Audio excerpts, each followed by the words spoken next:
சம்பவம் படிச்சேன். இந்திய சீனா யுத்தம் முடிஞ்சதுக்கு அப்புறம் நம்ம இந்தியா வீக்கா இருக்கு மிலிட்டரியில கண்டுபிடிச்சாங்க. சீனா யுத்தத்துல சீனா தான் வின் பண்ணிட்டு போனோம், நம்ம ஒண்ணும் பண்ண முடியல, நம்மள எதிர்க்க முடியல.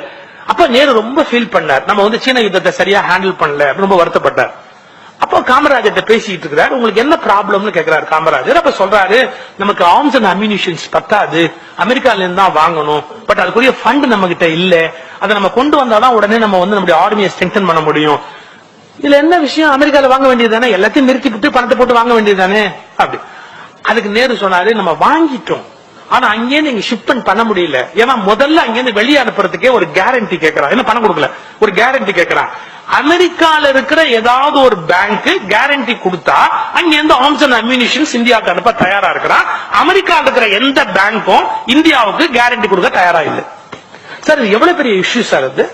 அமெரிக்கால இருக்கிற எந்த பேங்கும் இந்தியன் கவர்மெண்ட் நம்பி ஒரு கேரண்டி கொடுக்க தயாரா இல்லை அப்படின்னு. காமராஜர் ரொம்ப சாதாரண ஒரு லாங்குவேஜ்ல கேட்டாராம், அவன் கடை இங்க எதுவும் இருக்காங்கிற, யாரு அமெரிக்காக்காரன் கடை இந்தியாவுக்குள்ள இருக்கா அப்படின்னு. அவன் கடை எதுவும் இங்க இருக்காங்கிற. நேரு யோசிச்சுட்டு சொன்னாராம், இருக்கு, அமெரிக்கன் எக்ஸ்பிரஸ் பேங்க் இருக்குல்ல, பேங்க்ல இருக்கு அமெரிக்கன் எக்ஸ்பிரஸ், அதை மூட சொல்லு, அது இங்க மூட சொல்லு. அமெரிக்கன் எக்ஸ்பிரஸ் மூட சொன்னா அது இன்டர்நேஷனல் ப்ராப்ளம் என்னமோ ஆயிட்டு போகுது. காமராஜ் சொன்ன வார்த்தை, நமக்கு உதவலைன்னா அவன் என்ன இங்க கடை வச்சு வியாபாரம் பண்றது, அவன் கடையை மூட சொல்லு.